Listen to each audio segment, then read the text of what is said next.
यह एक 16 साल की लड़की के जीवन के साथ घटी एक बहुत ही भयावह घटना है। असल में इस लड़की की शादी एक 45 साल के अधेड़ के साथ करवा दी गई। दरअसल क्या हुआ कि ये शादी, ये रिश्ता जो है, इसकी बड़ी बहन जिसकी उम्र 22 साल की है उसके साथ तय किया गया था।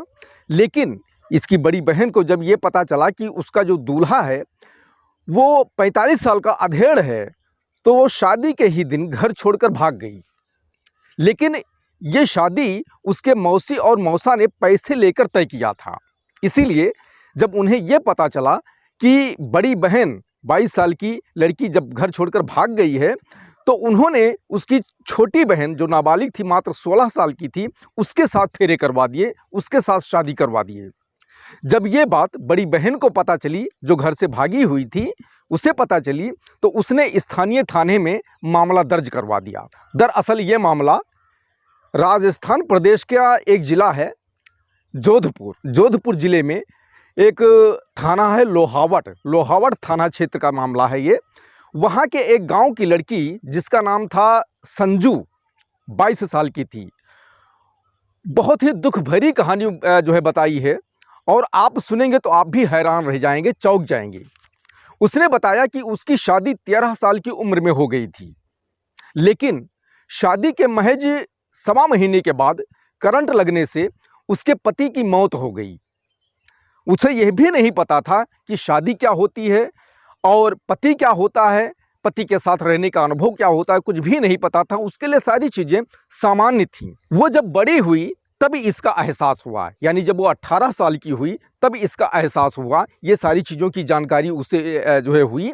और उसे ये पता चला कि पहली शादी जो 13 साल की उम्र में हुई थी वो पैसे बचाने के लिए हुई थी, और अब जो शादी हो रही थी, दूसरी शादी हो रही थी, वो पैसे कमाने के लिए हो रही थी। असल में संजू का कहना है कि जब ये शादी हुई थी तब मुझे यह भी नहीं पता था कि आखिर शादी होती क्या है, पति क्या होता है, पति के साथ रहने का क्या अनुभव होता है, मुझे कुछ भी नहीं पता था। मैं तो गुड्डे गुड़ियों के साथ खेलती थी उस समय, और गांव के ही स्कूल में 5वीं क्लास में पढ़ती थी। मुझे कुछ नहीं पता था, मुझे तो साल भी याद नहीं है कि मेरी शादी कब हुई थी। मैं इतना जानती हूँ कि 13 साल की उम्र में शादी हुई थी और आज 22 साल की हो गई हूँ। तो इसका अर्थ ये है कि 2013 या 14 की ये बात है।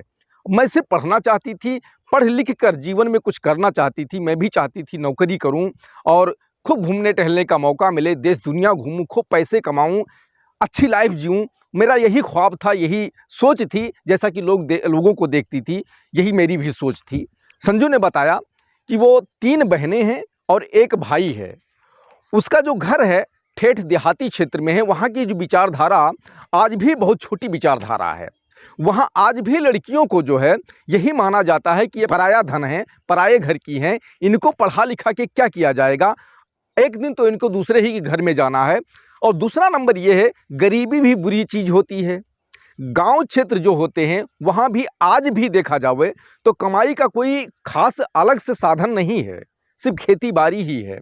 और खेती बाड़ी में कितनी कमाई होती है सभी को पता है, यानी ना के बराबर होती है। किसी तरीके से जीवन यापन किसान करते हैं। तो वो किसान, संजू जो थी वो किसान परिवार की बेटी थी, तो उनके घर में पैसे का भी अभाव था। परिवार वालों ने यह भी सोचा कि अगर ये बड़ी हो जाएगी, शादी करेंगे तो पैसे ज़्यादा खर्च होंगे, पैसे कहाँ से लेके आएंगे। इसीलिए इसकी शादी जो है छोटी उम्र में उसकी बहन की शादी के साथ में ही कर दी गई। परिवार वालों ने ये सोचा कि एक शादी के साथ में दूसरे लड़की की भी शादी, माने एक ही आयोजन में दोनों बेटियों की अगर शादी कर दी जाती है तो पैसे की बचत हो जाएगी। यही सोचकर जो है संजू की शादी 13 साल की उम्र में कर दी गई थी। और शादी के महज सवा महीने के बाद पति खत्म हो गया था, यानी करंट लगने से उसकी मौत हो गई थी। मेरी शादी 13 साल की उम्र में मेरी बहन के साथ, यानी बुआ की बेटी के साथ ही शादी करवाई गई थी। उसने कहा कि याद है उसे कि शादी से 1 महीना पहले घर में शादी की तैयारियां शुरू हो गईं और सभी को अपनी अपनी जिम्मेदारियां संभालने का जो है वो मिल गया कि सब अपनी अपनी, जो घर की महिलाएं थीं वो अपनी जिम्मेदारियां संभालने लगीं, घर का पूरा जो भी व्यवस्था करनी होते करने लगीं। जो पुरुष होते हैं वो भी बाहरी व्यवस्था जो होती है शादी विवाह की, उसमें सब लग गए। धीरे धीरे समय बीतता गया और वो समय आ गया शादी का दिन आ गया। शादी का दिन जब आ गया तो बड़े धूमधाम के साथ में शाम के समय जो है बारात गांव में आई, जनवासे में टिकी। रीति रिवाज के साथ में बारात वालों का स्वागत किया गया। समय आ गया शादी का, मंडप में दूल्हे को जाने का। और उस समय दीदी के साथ में जिस प्रकार से दीदी को दुल्हन के रूप में सजाया जा रहा था, मुझे भी उस समय दुल्हन के तरीके से सजाया जा रहा था, पूरा श्रृंगार किया जा रहा था। और इस चीज़ को देखकर मैं बहुत खुश थी, क्योंकि मुझे कुछ नहीं पता था कि क्या होने वाला है। मैं सिर्फ इतना ही जानती थी कि मेरी दीदी दुल्हन के जैसा सज रही हैं, तो उन्हीं के जैसा मुझे भी सजाया जा रहा है। दीदी के साथ मुझे भी मंडप में ले जाकर दीदी के ही बगल में बैठाया गया। वहाँ पर देखा गया मंडप में दूल्हे के साथ में, यानी मेरे दीदी का जो दूल्हा था, दूल्हे के बगल में दूल्हे का छोटा भाई, दीदी का देवर बैठा हुआ था, जिसके साथ मेरी शादी होनी थी। तो लेकिन मुझे कुछ भी पता नहीं था। दीदी जैसा करती गई, मुझे भी कहा गया, मैं भी वैसे ही करती गई। सब कुछ हो गया, शादी संपन्न हो गई, लेकिन मुझे कुछ नहीं पता। मेरे लिए वो सिर्फ एक खेल था। मैं बहुत खुश थी कि जो है शादी हो रही है और दीदी के जैसा मैं भी सजी हूँ। यही सारी चीज़ें मुझे पता थी। ये तो बाद में एहसास हुआ जब मैं बड़ी हुई कि मेरी शादी हो गई। शादी के 1.25 महीने के बाद में जो है करंट लगने से पति की मौत हो गई। मुझे यह भी नहीं पता था पति के साथ रहने का अनुभव क्या होता है, परिवार संभालने का अनुभव क्या होता है, मुझे कुछ भी नहीं पता था। धीरे धीरे समय बीतता गया और मेरी आयु 15 साल की हो गई। फिर घर वाले हमारे जो थे, उन्होंने मुझे ससुराल भेज दिया। उन्होंने कहा कि अब आप ससुराल जाओ, तुम्हारी शादी हो चुकी है, तुम्हारा पति मर चुका है। मैं ससुराल चली गई। मुझे ससुराल का अर्थ कुछ नहीं पता था। वहाँ जाने के बाद मैं इतना ही जानती थी कि मैं अपने दीदी के घर आई हूँ, क्योंकि उसी घर में जो है उनकी बड़ी दीदी भी थी, यानी बुआ की बेटी। तो मैं इतना ही जानती थी कि यहाँ पर आ गई हूँ तो दीदी के घर रहकर मुझे अब जो है पढ़ाई लिखाई करने का अवसर मिलेगा। लेकिन वहाँ जाने के बाद भी मुझे पढ़ाई लिखाई नहीं करने दिया गया, सिर्फ मुझसे काम करवाया जाता था और ये कहा गया कि आपको स्कूल नहीं जाना है, ये कह के रोक दिया गया। जब भी मैं जाती थी मुझे यही एहसास होता था कि ये मेरी बहन का घर है, मैं अपनी बहन के घर में आई हुई हूँ। जाती थी, 10 से 15 दिन रहती थी, उसके बाद फिर मैं वापस लौट आती थी। ऐसे करते करते करीब करीब जो है 18 साल की जब मैं हो गई, तब मुझे सारी चीज़ों का एहसास हुआ कि असल में जो मैं अपनी बड़ी बहन का घर मानती थी वो मेरी ससुराल है और मैं एक बाल विधवा हूँ। मेरी शादी 13 की उम्र में हो चुकी थी और मेरा पति शादी के मात्र 1.25 महीने के बाद करंट लगने से उसकी मौत हो गई थी। मैं एक बाल विधवा हूँ। यह जानकर मैं बहुत दुखी हुई, बहुत परेशान हुई, ससुराल जाना छोड़ दी। अब जो है करीब 4 साल हो गया मैं ससुराल नहीं जा रही हूँ, लेकिन समस्या जस की तस बनी हुई है। ये कहना है संजू का, समस्या जस की तस बनी हुई है। मेरे परिवार वाले, माता पिता का सोचना ये है कि ये जो बिटिया है ये एक बाल विधवा है। मैं एक बाल विधवा को पाल पोस रही हूँ और बाल विधवा को कब तक पालूंगी पोसूंगी, ये सोचकर जो है बहुत परेशान रहते थे, बहुत दुखी रहते थे। मुझे कुछ नहीं पता था। मैं गांव के ही स्कूल में पढ़ाई करने जाती थी। जब मेरी शादी हुई थी 13 की उम्र में, तब मैं 5वीं क्लास में थी। लेकिन उसके बाद में मैं पढ़ाई करने गाँव के ही स्कूल में जाती थी, तो 9वीं क्लास तक जो है पढ़ाई मैंने की। आज के डेट में मेरी जो साथ की लड़कियाँ थीं वो 12वीं क्लास क्रॉस कर गई हैं। मैं अभी भी 10वीं क्लास नहीं कंप्लीट कर पाई हूँ। मुझे 4 साल हो गया मैं ससुराल नहीं गई हूँ, लेकिन परिवार के लोग बहुत परेशान रहते हैं कि बाल विधवा का पालन पोषण, भरण पोषण हम कब तक करेंगे।